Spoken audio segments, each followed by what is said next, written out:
የሚፋጅ ነበልባል የሁላችንን ዛሬ ተለመ ቀድሞን የነቃ ዓላማውን የሚረዳው አጥቶ ብቻውን የደከመ የመሳፍንትና የመኳንንቱን ቅርጫ ወደ አንድ የሰበሰበ የዘመናዊት ኢትዮጵያ አባት ካሳ ኃይሉ አሰበልን መዳረሻ ሲል የነገስታቱን ልጆች ወደ መቅደላ እስር ቤት የሰበሰበ ለምኒልክ ያልተመለሰ ጻኑ ምኒልክ እያለቀሰበት ከአባቱ ሀገር ከሸዋ ወደ መቅደላ ያጋዘ ቴዎድሮስ የህብረትን ኃይል ቀድቦ የተረዳ ሀገረ መንግስቶች ወደ ብጥስጣሽነት ሲሄዱ ከፋፍለው የሚያስተዳድሩ ጉልበተኛ መሳፍንቶችን አደብ ያስገዛ ደመቁጡ መሪ ኢትዮጵያን ወደ ቀደመ ሀገርነቷ ያሰባሰበ የአገር ጀግና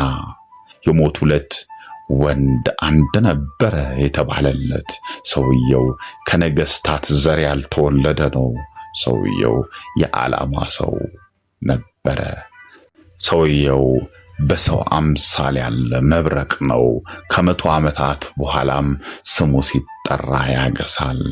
ኦቶ ቮን ቢስማርክ ጀርመንን ወደ አንድ ለመሰብሰብ ሲደክም፣ ሜጂ የጃፓንን ማዕከላዊነት ለመፍጠር ሲሯሯጥ የሀገር ልጁ ካሳ ኃይሉ ህዝቡን ይታደጋል ተብሎ በፈካሬ ኢየሱስ የተነገረለትን ስም ይዞ የመከፋፈልን ጨለማ በአንድነት ብርሃን እየገለጠ ወደ ቀድሞ ህብረታችን የምንመለስበትን መንገድና መዳረሻ የቀረጸ ባለራዕይ መንፈሳዊ ባለብርቱ ክንድና የድሆች ጠበቃ ሆኖ ብቅ አለ። በአንድ ወቅት ከሸዋ ጦር ሲመለስ በጎጃም ክፍለ ሀገር የባሪያ ገበያ አደርቶ ተመለከተ። ቀይ ደሙ ተቆጣ። ሴትና ወንድ ባሮችን ነፃ ወጣ። ባልና ሚስት እያደረገም ዳራቸው። አርሰው የሚበሉበትን መሬት ስጡ ብሎ አለፈ።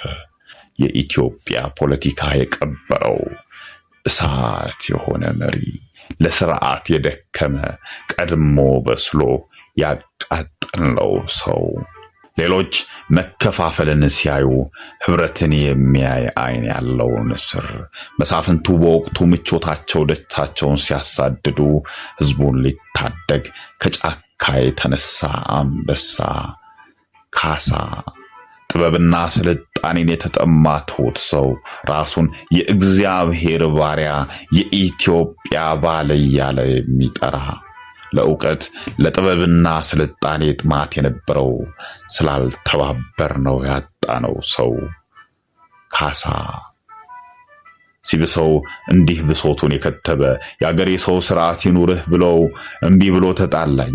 እናንተ ግን በስርዓት በተገዛ ሰው አሸነፋችሁኝ። እኔን ወደውኝ የተከተሉኝ ሰዎች አንደርስ አስፈርተው ትተውኝ ሸሹ። እኔ ጌታ ነኝና ከሮጡ ሰዎች ጋር አልነበርኩም። የአገሬ ሰው የፈረንጅ ሃይማኖት ይዟል ይለኛል። ስልጣኔ ናፍቆኝ እንጂ ሃይማኖቴስ የቀና ነው። እኔ ከከፋሁበት እግዚአብሔር መልካም ይስጠው፣ እንደወደደ ይሁን። ከተወለድሁ ጀምሮ ግን እስካሁን ወድጄን ጨብጦት አያውቅም። ትናንትና በደህና ያደራችሁ ሰዎች እግዚአብሔር እንደኔ ያድርግባችሁ ብሎ በሐዘን የሄደ ሰው ሬቱን በመቅደላ ምሽግ ላይ በደብዳቤ አሰፈረው። የእንግሊዝ ሰዎችም በጽሑፍ አስቀመጡልን። ህልሙ በከሃዲዎች ሴራ በህዝቡ አለመሰልጠንና አለመተባበር እውን መሆኑን ሳያይ በመቅደላ አፈር ላይ የተበተነበት ኃይልና ምቾት ሳያንሰው የቅምጥል ኑሮ የማያታልለው የወንድነት መስፈሪያ ልክ ቴዎድሮስ ሰራዊቱ ሁሉ እየከዳው ከጥቂት ታማኞቹ ጋር ብቻውን ቀርቷል። በአንጻሩ ባላንጣ መሳፍንቱ የእንግሊዞችን ዘመቻ በማቃናት ተጠምደዋል። ምሽጉ ከእንግሊዝ በተጋዙ መድፎች መደብደብ ጀመረ። በጥቁሮች ምድር የተዳፈረን ማን ነው ያሉ እንግሊዞች በእኛዎቹ አህዮች ተጭነው በዘመነ መድፋቸው ያንን የዚያን ዘመን ንቁ ሰው ምሽግ እየደበደቡ አሉ። 32,000 ስልጡን የእንግሊዝ ጦር ላይ የምጸት ሳቁን ስቆ ከሰገባው ባለች ምላጭ ራሱን ገላግሎ እኛንም እንደ ፍጥር ጥራችሁ ሁኑ ብሎን ሄደ። የሚፋጅ ነበልባል ዛሬም ቀድሞ ያየ ነቢይ ካሳ ኃይሉ አፄ ቴዎድሮስ